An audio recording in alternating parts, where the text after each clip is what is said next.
can whisper in a crowd to him. You can cry when you're alone to him. You don't have to pray out loud to him. He knows your thoughts. On a lofty mountain peak, he is there in a Himalaya stream. He is there anywhere on earth. He is there from the stars. You can whisper in a crowd to him. You can cry when you're alone to him. You don't have to pray out loud to him. He knows your thoughts. Find the answer in his word is true. You'll be strong because he walks with you. By his faithfulness he changes you. God answers prayer. You can whisper in a crowd to me. You can cry when you're alone to him. You don't have to pray out loud to him. He knows your thoughts.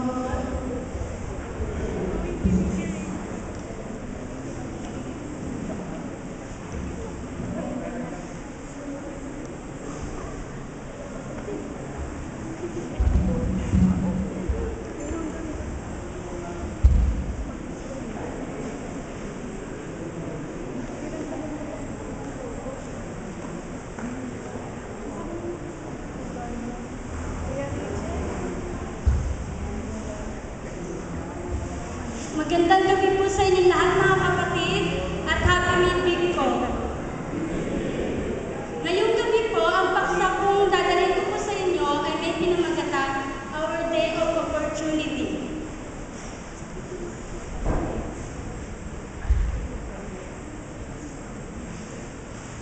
What is opportunity? Ayon po sa Webster Dictionary, opportunity is a favorable combination of circumstances, time, and place, or chance. Para po sa mga kabataan, dumating na ba ang araw ng inyong pagkakataon upang ipakita ang iyong kakayahan sa eskwela, sa iyong tahanan o sa iyong mga kaibigan? Kung dumating na po, kailan naman po ito naganap? O kung hindi pa po na gaganap, kailan naman po ito yung magaganap po sa gawain ng ating iglesia at sa personal na pagsaksi? Dumating na ba ang pagkakataon mong makibahagi? Kung hindi pa, sa tingin niyo po, kailan po dadating ang inyong pagkakataon? Kung tayo po ay magbabasa ng ating mga Biblia, marami po tayo matututunan sa mga taong nagministeryo o naging manggagawa ng ating Panginoon. Alalahanin natin po ang mga individual na naging lingkod ng ating Panginoon sa lumang kapanahunan. Alam po natin kung gaano naging komplikado ang kanilang buhay sa pagharap sa maraming pagsubok. May mga taong ginamit ng Panginoon na tumayo sa prinsipyo, gaya na lamang po ni Daniel. Daniel is full of reverence and zeal for God, full of noble purposes and aspirations. Yan. Kung titingnan po natin siya, ang isa rin siyang mahina tulad natin. Pero hindi siya nabigo o na-discourage man lang. Dahil inilaan niya po ang kanyang buong tiwala sa ating Panginoon.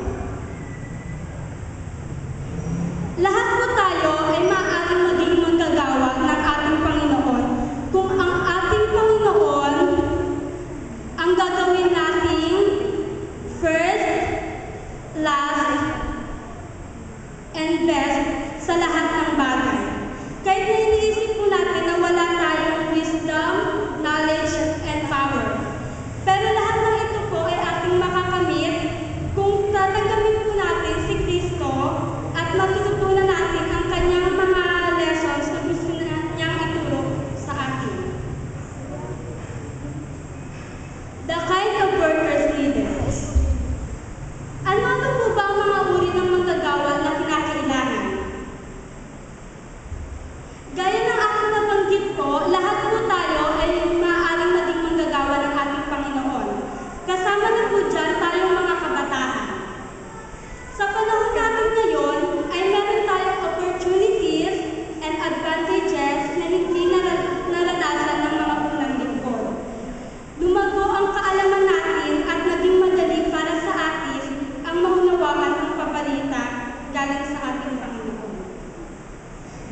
Hindi